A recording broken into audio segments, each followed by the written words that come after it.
Gracias. Tiene la palabra asambleísta Fernando Bustamante. Señora Presidenta, señoras y señores asambleístas. Quisiera explicar por qué la Comisión ha considerado del caso recomendar el archivo de este proyecto. Tal vez partiría diciendo que hay que recordar que las jubilaciones de los miembros de las Fuerzas Armadas y de la Policía Nacional incorporan un aporte del 40% de su valor, que es un subsidio que otorga el Estado para hacer que el monto de esas pensiones sea mayor, tenga mayor entidad, mayor volumen. Una forma de resolver un problema actuarial que se arrastra desde muy antiguo respecto a la imposibilidad que tienen los aportes de los miembros de estas instituciones para cubrir una pensión final que sea digna de quienes han servido a la patria de manera riesgosa, sacrificada, dedicada a lo largo de su carrera. Sin embargo, la ley reformatoria, la Ley de Seguridad Social de las Fuerzas Armadas y la Ley de Seguridad Social de la Policía Nacional dispone que este aporte del 40% se suspenda cuando estas personas que han jubilado se incorporan nuevamente a trabajar. ¿Cuál es la idea que hay detrás de esta suspensión? El subsidio que el Estado otorga es para permitirles a esas personas un retiro digno, o sea, que no trabajen, que se dediquen a cualquier otra actividad no remunerada en la cual ciertamente sus capacidades pueden aplicarse. Muchas veces en el debate en la comisión se hizo saber a los miembros de la comisión que muchos de los miembros jubilados de las entidades de la Defensa Nacional sufrían problemas psicológicos por su inactividad, por no tener algo que hacer, algo que dedicarse. Yo no quiero, lo que voy a citar es textual, no estoy haciendo sorna de nada, pero un ex asambleísta que ya no está entre nosotros sostenía que había personas que estaban con crisis psicológica y ya no sabían qué hacer de tanto jugar voleibol, ¿no? Son palabras de ese asambleísta, no mías, ¿no? Yo, primera cosa que quiero decir es, primero, el no recibir para mí sería una gran ocasión en la vida que me pagaran y que me permitieran realizar actividades no remuneradas, que yo pudiera dedicarme a alguna actividad en la cual el sostenimiento de mi vida y de mi familia no estuviera en juego. Tener libertad para hacer muchas cosas no requiere necesariamente trabajar. Pues bien, la idea es liberar a estas personas de la necesidad de trabajar, pero algunas pueden querer trabajar o les puede resultar rentable, incluso perdiendo el 40%, lo que ganarían en su nuevo empleo podría superar ese 40% que se les estaría quitando. Pero no parece justo que estando de nuevo en la vida laboral, aportando de nuevo al IES, recibiendo otro ingreso, el Estado siga subsidiando lo que en realidad es un subsidio al retiro, un subsidio al no empleo, un subsidio al disfrute del descanso, que es actividad ciertamente, aunque no actividad ligada a lo laboral. Perdón que haga una pequeña reflexión filosófica, pero en nuestra sociedad hemos olvidado que no todo trabajo ni toda actividad está o tiene que estar sometida a la necesidad de la supervivencia. Ya los griegos distinguían entre el trabajo necesario, y Marx lo hacía también, y el trabajo libre, el trabajo que se hace porque se quiere, no porque uno tenga que ganarse la vida. Esa es la idea de la pensión jubilar, precisamente. No es que la persona está obligada a no hacer nada para recibir la pensión, es simplemente que está obligada a no entrar al mercado laboral, a quitarle trabajo, tampoco no está obligada, simplemente ya no se le subsidia, ¿no? Puede entrar a quitarle trabajo a otro más joven, ciertamente que puede hacerlo. Nadie se lo impide, no hay violación del derecho de trabajo.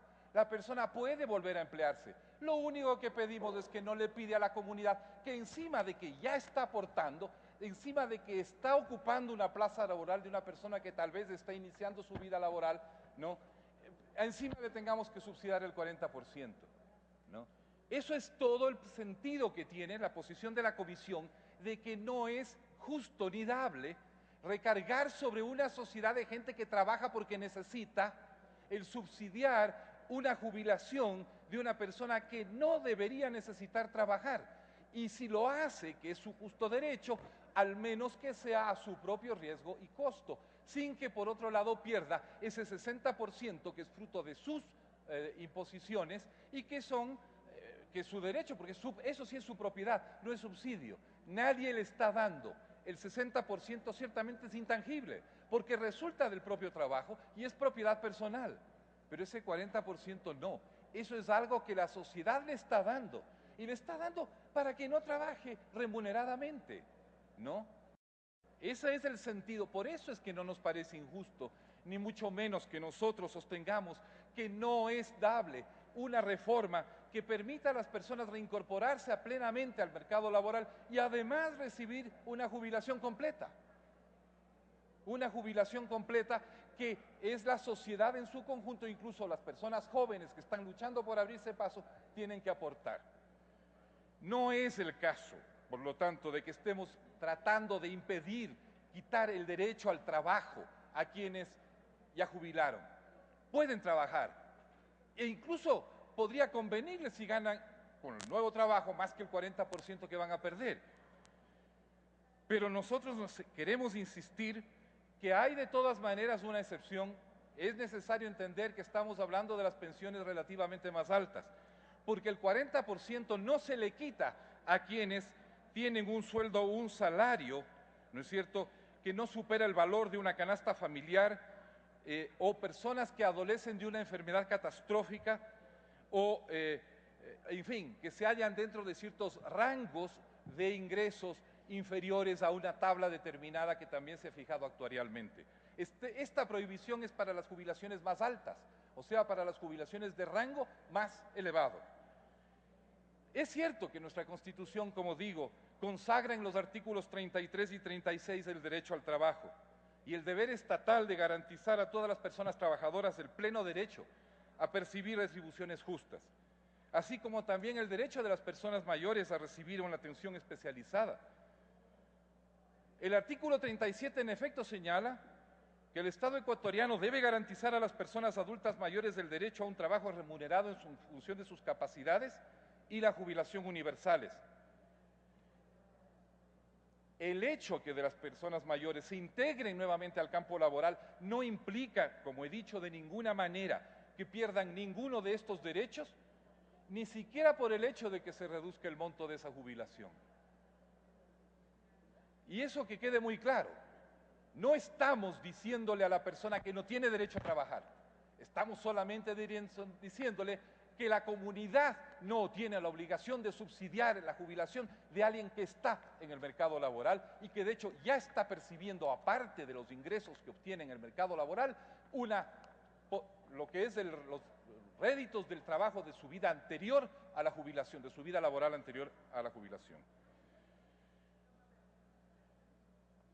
No parece justo, sintetizo, que quienes se reintegran al espacio laboral estén recibiendo una remuneración, aportes al Seguro Social y una jubilación subsidiadas por el Estado y encima un salario que resulta de la aplicación de sus talentos a la vida laboral. Por eso es que nosotros hemos considerado del caso recomendar el archivo de este proyecto que fue presentado en la anterior legislatura. Nosotros ciertamente defendemos y defenderemos tanto el derecho a la libertad del trabajo como los derechos de las personas adultas jubiladas, pero también tenemos que defender los derechos de todas las demás personas y ciertamente de quienes tienen familias jóvenes, ciertamente de quienes se abren difícilmente paso en la vida laboral. Uno de los problemas de la economía del trabajo y de la sociología del trabajo hoy en día en el mundo entero es el desempleo de las personas jóvenes. Estamos en un mundo donde hay países donde el 50% de los jóvenes menores de 30 años están desempleados. Nuestro país también es un país donde el primer trabajo, donde el trabajo inicial es difícil, es arduo, cuesta entrar. Y esas personas generalmente tienen costos de vida muy altos porque normalmente están formando una familia. Las personas jubiladas o están muy avanzadas en ese proceso o ya no tienen tantas cargas familiares. Por ello nos pareció que no podíamos hacer una redistribución regresiva del ingreso por la vía de mantener un subsidio, que es un derecho, pero es un derecho para las personas que han optado por descansar, o sea, por salir del mercado laboral y dejar su lugar a otros que vienen detrás. Insisto por última vez, en ningún caso se le prohíbe a nadie volver a trabajar después de jubilarse. Es más, enhorabuena si esos talentos pueden seguir siendo de uso para la sociedad, pero por lo menos retengamos, mientras esté en esa situación, es un derecho que se reconquista apenas se deja de trabajar. Dejemos por lo menos la posibilidad de que la comunidad, ese 40%, lo utilice donde tenga un efecto y un impacto más importante en el bienestar global de la sociedad, para personas que realmente están en condiciones, porque si están trabajando, están en condiciones de percibir un ingreso adecuado y suficiente. Personas que además, por estar jubiladas, están en mejor condición de negociación en el mercado de trabajo, porque un jubilado puede negociar su entrada al mercado laboral mejor que un joven desempleado, sino, obviamente, porque el joven desempleado no parte de la base de ese 60% que los aportes de su propia vida laboral le permiten tener como punto de partida. Esto es lo que quisiéramos decirlos como comisión, yo mismo como asambleísta.